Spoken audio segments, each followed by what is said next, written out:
Assalamu alaikum et bienvenue à tous les frères et sœurs pour ce nouvel épisode de La Voie éternelle. Nous remercions Allah de nous donner l'islam et de nous avoir permis de réaliser ce second épisode.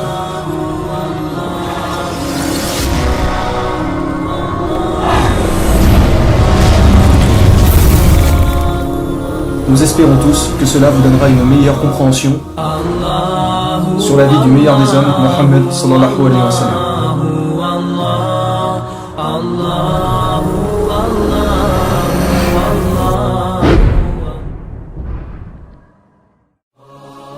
Bon nombre d'ignorants aujourd'hui ne cessent de rabaisser et critiquer notre bien-aimé prophète en inventant toutes sortes de mensonges à son égard. Et malheureusement, nombreux sont ceux qui tombent dans le piège et écoutent ces diffamateurs qui en réalité ne connaissent rien sur la vie du dernier messager d'Allah. Car si les gens savaient vraiment qui il était, mes frères et sœurs, écoutez bien ce qui va suivre. Si les gens musulmans ou non connaissaient vraiment notre prophète, il n'y a absolument aucun doute que toute l'humanité entière voudrait être comme lui. Il n'y a absolument aucun doute que toute l'humanité entière voudrait être comme lui. Aucun doute que toute l'humanité entière voudrait être comme lui. Tous les prophètes ont annoncé sa venue. Mais alors pourquoi autant de mensonges? Aujourd'hui, les gens l'accusent de pédophilie, d'être un homme assoiffé de désir, dû au fait qu'il a eu plusieurs femmes, d'être un tyran qui ne voulait que du pouvoir, etc. Eh bien, examinons un peu de plus près tout ça. Vous allez vite vous rendre compte que toutes vos suspicions sont totalement fausses. Pour commencer, ceux qui l'accusent de pédophilie font référence au mariage avec Aïcha. Seulement, il est très facile de réfuter ces dires. Si soi-disant il souhaitait avoir des rapports avec des femmes plus jeunes que lui et qu'il voulait avoir plein d'épouses. Sachez déjà qu'il est resté 25 ans sans se marier alors qu'il aurait pu avoir de nombreuses occasions. Et que de plus à l'époque, il était tout à fait coutume de se marier très tôt. Donc déjà, pour soi-disant quelqu'un qui était fou des femmes, pourquoi aurait-il attendu autant de temps? Il était justement réputé pour sa pudeur et son respect, ainsi que le fait qu'il n'approchait jamais la fornication, malgré que les moyens étaient fort disponibles en son temps, surtout pour un jeune homme. Ensuite, sachez que sa première épouse était une femme veuve de 40 ans. Alors dites-moi, où est le soi-disant désir d'avoir des rapports avec une jeune femme? Sachez ensuite qu'il a vécu 25 ans avec elle, et seulement elle, jusqu'à ce qu'elle décède. Ce n'est qu'ensuite qu'il épousa une seconde femme très âgée et également veuve. Il eut également une autre femme veuve qui possédait 4 enfants. Le prophète l'épousa et s'occupa justement de ses enfants. Seule Aïcha était en réalité très jeune. Ensuite, il faut savoir qu'à l'époque, le mariage dès le jeune âge était une coutume. Il n'y avait rien d'aberrant à cela, à partir du moment où la fille était pubère et si les parents étaient d'accord.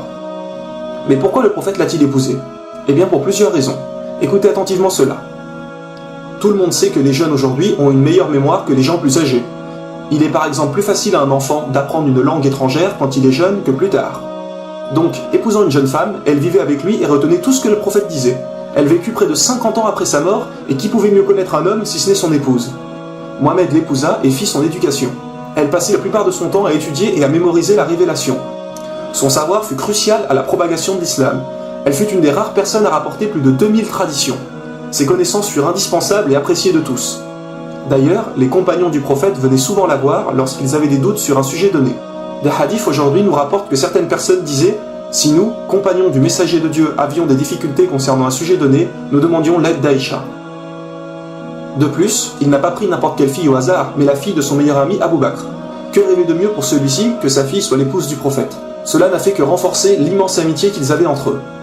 Sachez en plus que le prophète a attendu des années après l'avoir épousée avant d'avoir des rapports avec Aïcha. Alors réfléchissez bien et dites-moi, où est l'homme assoiffé de désir? Un homme qui a épousé plusieurs femmes bien plus âgées que lui, qui est resté 25 ans seul et 25 ans avec la même femme. Comme il est dit précédemment, cela ne correspond pas vraiment au comportement d'un homme acharné de désir. Ce n'est seulement que vers la fin de sa vie qu'il a choisi une jeune épouse, Aïcha, pour sa mémorisation et pour continuer après sa mort la transmission de l'islam. Alors pensez-vous sincèrement qu'un pédophile choisirait des femmes qui avaient pour la plupart plus de 15 ans que lui? De plus, les épouses qu'il a choisies étaient aussi pour la plupart veuves. Cela prouve bien le caractère charitable de notre bien-aimé prophète. Il souhaitait seulement secourir et aider des femmes tristes qui se retrouvaient seules avec leurs enfants. Que la paix et les bénédictions d'Allah soient sur lui, notre bien-aimé prophète Mohammed, notre bien-aimé prophète Mohammed, notre bien-aimé prophète Mohammed. Nombreux sont ceux qui l'accusent d'avoir été un homme qui désirait par-dessus tout le pouvoir. Mais encore une fois, il est très facile de montrer que cette accusation est totalement fausse. Imaginez-vous qu'un jour votre voisin vienne vous voir et vous dise « Voilà, je suis le messager de Dieu. Tout ce que je dis est la volonté de Dieu. Donc à partir d'aujourd'hui, vous allez faire tout ce que je vous commande. » Allez-vous le suivre? Non.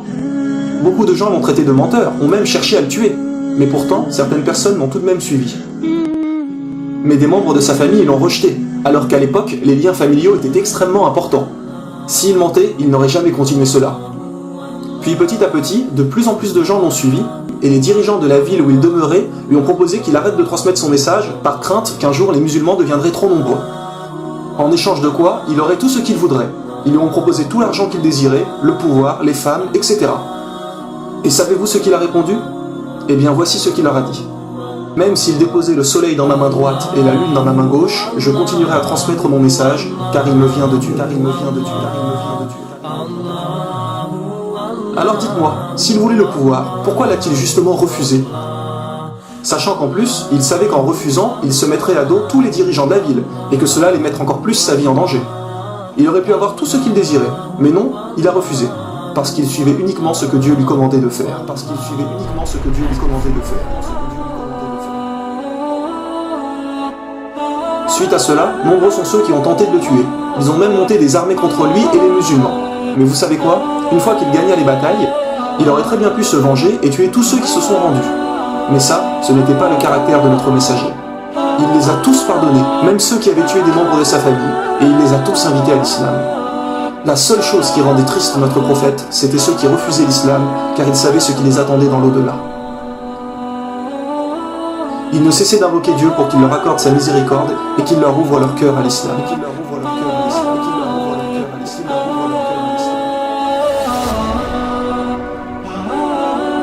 Alors, si c'était un tyran assoiffé de sang, comme certains le prétendent, pourquoi a-t-il pardonné tout le monde? Dans les périodes de guerre, il a même proposé un traité de paix avec ses ennemis pendant 10 ans. Renseignez-vous sérieusement par vous-même sur la vie de notre bien-aimé prophète, et vous vous rendrez vite compte de qui il était vraiment. Ne vous êtes-vous jamais posé la question, s'il était si horrible que cela, s'il avait demandé à tous les êtres humains d'être des terroristes, etc., comme le pensent certaines personnes? Alors pourquoi plus de 1,5 milliard de gens le suivent aujourd'hui et sont musulmans? Croyez-moi, si toutes ces personnes étaient des terroristes, il y a longtemps que tous les non-croyants seraient déjà tous morts. Si autant de gens le suivent, c'est parce qu'ils ont bien compris qu'il est le meilleur des exemples, qu'il est le meilleur des exemples, qu'il est le meilleur des exemples. Sachez que Dieu a offert à tous ses prophètes une invocation qu'il exaucerait obligatoirement. Et tous les prophètes l'ont utilisé excepté un, Mohammed. Alors que celui-ci a énormément souffert sur terre, bon nombre de membres de sa famille ont été tués. Il a perdu également ses 3 fils. Imaginez-vous à sa place, n'importe qui aurait demandé de les récupérer, ou bien aurait demandé de l'argent, du matériel, ou peu importe. Mais non, lui a dit « Je garde mon invocation pour le jour du jugement ». Et lorsque ce jour arrivera, il demandera à Dieu « Oh Allah, sauve ma communauté ». Je ne te demande qu'une chose, ma communauté, pardonne-les.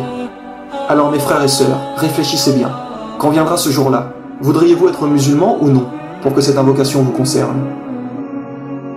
Notre bien-aimé prophète un jour marchait avec ses compagnons et il se mit à pleurer. Et ses compagnons lui demandèrent « Ô messager d'Allah, pourquoi pleures-tu » Et il répondit « Parce que mes frères me manquent ». Et ils dirent « Mais ne sommes-nous pas tes frères ?» Et le prophète déclara « Non, vous êtes mes compagnons. Mes frères, ce seront ceux qui, après ma mort, croiront en moi et feront tout ce que j'ai demandé alors qu'ils ne m'ont même jamais vu. » Rendez-vous compte de la bonté et du caractère charitable qu'il avait. Il ne se souciait que du bien-être des musulmans et que les non-musulmans, eux, le deviennent. Rien d'autre l'intéressait. Sachez que lorsqu'il est mort, il ne possédait plus que sa tunique qu'il portait et rien d'autre. Tout ce qu'il possédait, il l'a donné. Pourquoi ? Parce qu'il savait très bien que cette vie ne servait à rien et que la vraie vie commence après la mort. N'oubliez pas ce qu'il a dit.